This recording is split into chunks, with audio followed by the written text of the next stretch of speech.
Hi everybody, thanks for clicking on this video. Today I'm going to be showing you the goals or the suggestions that I have on setting goals. So I don't believe in setting resolutions. I just believe that they don't work. They never worked for me.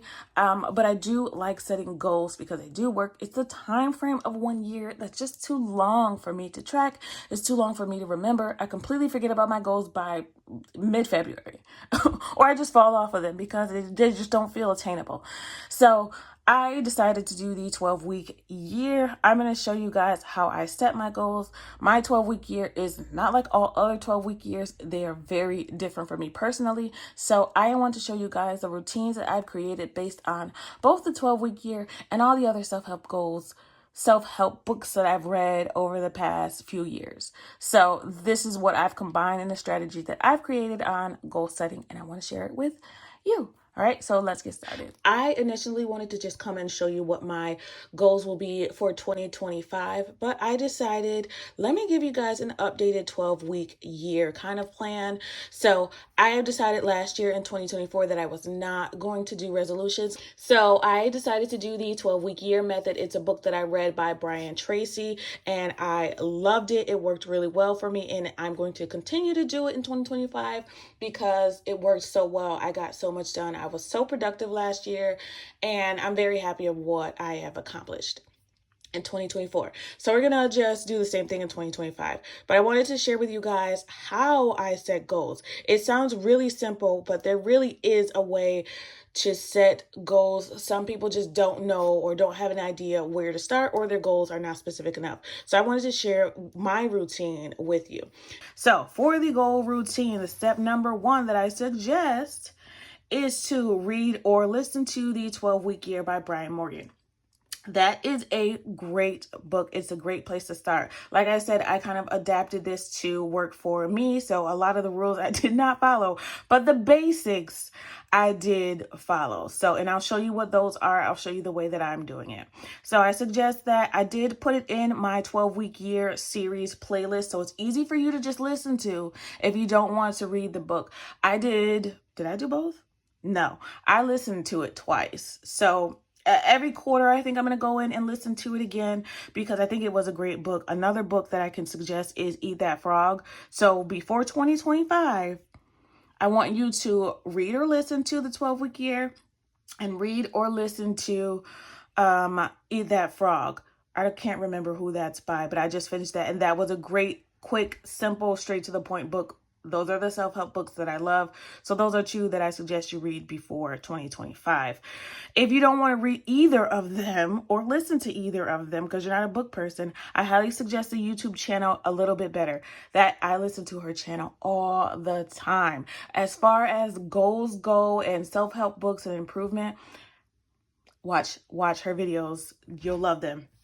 Simple animated videos too, so they're fun to watch. So if you have like a short attention span like me, you'll like the videos even more. I usually just listen. But moving on, that's step number 1. Let me know when you do that if you haven't done it already. So come back to this video and let me know that you finished it and whether you liked it or not. Okay, step number 2, you're going to create a list of all your goals. So you're going to brain dump. Brain dump is like my favorite thing to do. I have a notebook that I've decided to carry with me. Actually, it's right here. I carry this with me everywhere, just in my purse or in my book bag for work, just so I can brain dump anything that comes up to mind as far as videos, ideas, journaling, whatever. I put it all in here so it's not on my mind annoying me. So, or I could forget, like really good ideas that I have. So I like to write them down. All right, so you're going to create a list of all the goals that you have. So when you're creating the goals, the things that I suggest you think about are things that things that you complain about all the time. So do you complain about your weight all the time? Do you complain about your relationships? Do you complain about your job? So those are things that you're going to focus on. What do you complain about the most that you have the power to change? Whether that's easy or not, if you have the power to change it, that's going to be one of your goals. Okay, so you're going to write those down. It was easy for me to get a minimum of 10, but it might not be for everybody. But the suggestion is my suggestion. I don't even know if it's in this book or one of the other millions of self-help books. So this isn't all based on the 12-week year book. It's a lot of this is just what I've learned from all the self-help books that I've read and the things that I've done over the past year. So brain dump those goals. Just spit them all out. I don't care how big or how small. Spit them all out. Write them down, a minimum of 10. The third one is prioritize that list. So after you have that list of 10 things that you want to change, you want to improve, you have the power to improve, big or small, you're going to prioritize those. So you're going to start with number one is going to be the single goal that will have the greatest positive impact in your life. So for me, that was sleep. If I don't get a good night's sleep, my brain doesn't work properly. I'm not in the best mood. I'm not as productive as I can be. So that for me affects so many things. And I didn't realize that until I got one good night of sleep. I used to run on 4 hours of sleep, and that was my average night, 4 hours. Much better now since my last 12-week year, I've gotten into a routine. So that's the good thing about these goals is when you set it up, you're strict about it. Eventually, they just become part of your routine and your habits. So that's the good thing that I've discovered for myself, at least. All right. So you're going to prioritize those. You're going to start with number one, the one that if you only did that, that would have the greatest positive impact on your life. That would change a lot for you. And then 2, 3, in order after that. Fourth thing you're going to do is you're going to narrow those goals down to just 3. So the top 3 that you made out of that list, those are your goals for the first 12 weeks of the year.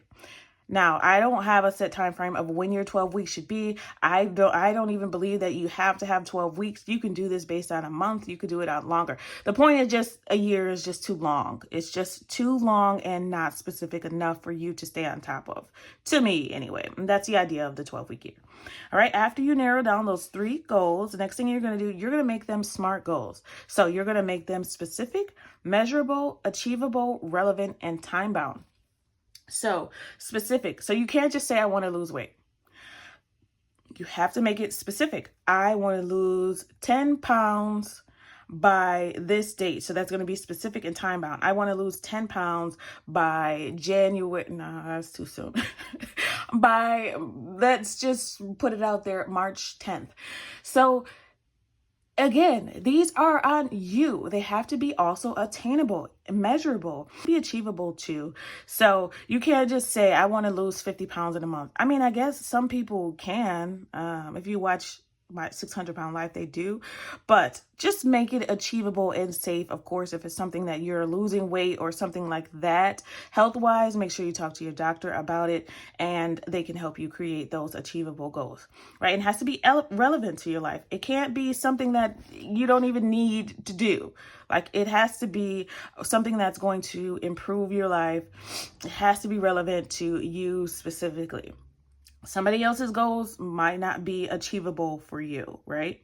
And it has to be measurable. So that has to be part of your strategies, which is part of number 6. So number 6 is you're going to write out strategies for each goal. How will you accomplish it and what steps will you take? So here are some suggestions. You're going to be as specific as possible. Like I said, 10 pounds by this date. You're going to plan a date and time. You're going to write a minimum of 3 strategies for each goal. So if your goal is to lose weight, for example, I don't want to use that because I don't like that as a goal. I like the steps to losing weight as a goal instead. Like for me, it was, I'm going to walk this amount of steps every single day, and I'm going to do intermittent fasting 4 days a week, or I'm going to drink more water every single day. So those for me were better, and they worked. I actually lost 10 pounds by doing those things over the last 3 months. So just be as specific as possible and make sure there's something that you can measure. Number 7, that ties into number 6, you're going to habit track. So habit tracker, you can do that on a piece of paper that you keep every single week. You can have a habit tracker in your planner. You can keep one at home. You can just put it on your calendar. It doesn't have to be anything that you purchase for it. I purchased for next year a habit tracker that can go into my new planner. Most planners have a habit tracker in them. If you haven't purchased one yet, I highly suggest purchasing one that has one in it. Tracking has been a game changer for me. And again, if you have a low attention span, it's a good way to stay on top of it and keep yourself motivated. All right, so that's habit tracking. You're going to habit track it, your progress. It's a good way to see your progress, right? And number 8 is you're going to review, that's the last one, and check in every week. So if your goal, again, is to lose weight, check in maybe once a week on the scale to see how you're doing. Check in on your habit tracker once a week to see how you're doing. What's working, what didn't work. That is, again, what's in my Clever Fox planner. I'll show you that. If you guys have seen my videos before, this is where I habit tracked and I did my improving and what went well and what didn't in the back. So it's just something that I made myself. So that was my score tracking. So you're going to be very specific on how many times a week did you do it. Like for me, my goal was to do 6,000 steps every single day. So if I did it 5 days out of the week, I maybe got a score of 85. I don't know. I made myself a cheat sheet on how I was scoring them. Where is it?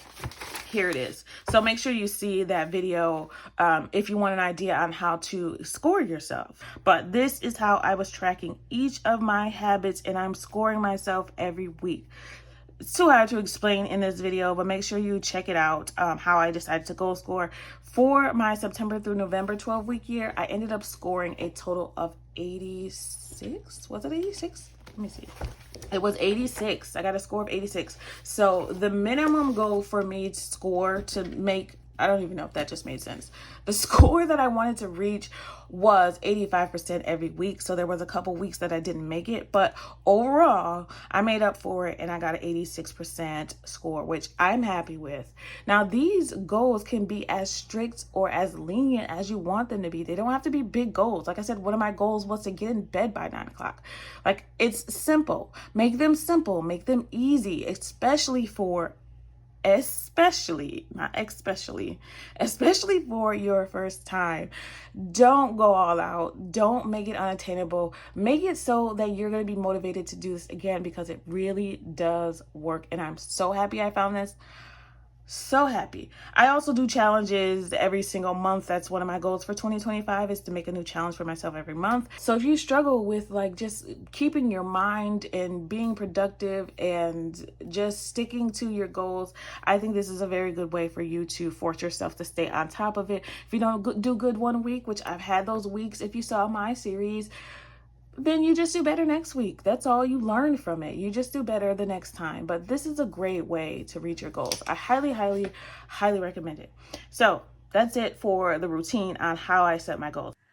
All right, so that is it for my routine on how to set goals. The next video that I will come in and show you guys is my era goals. Again, like I said, I'm not calling them quarters because I'm doing them on a 4-month span for me personally, but which kind of contradicts everything I told you guys. But when you first start the 12-week year, that's how it's supposed to go. So that's what I suggest, and that's how I started. I'm just changing it a little bit up for myself for 2025. So I'll come back and I'll show you guys what those are, just so you can kind of have a better idea of what they look like. All right, that's it. Make sure you check out that playlist on my 12-week year series too. Lots of good videos in there on how I set up my goals in the past and how I track them too, and how I score myself. All right, that's it. Thank you so much for watching. I really appreciate it. I want you to remember, it's always about progression and not perfection. Happy saving. Bye.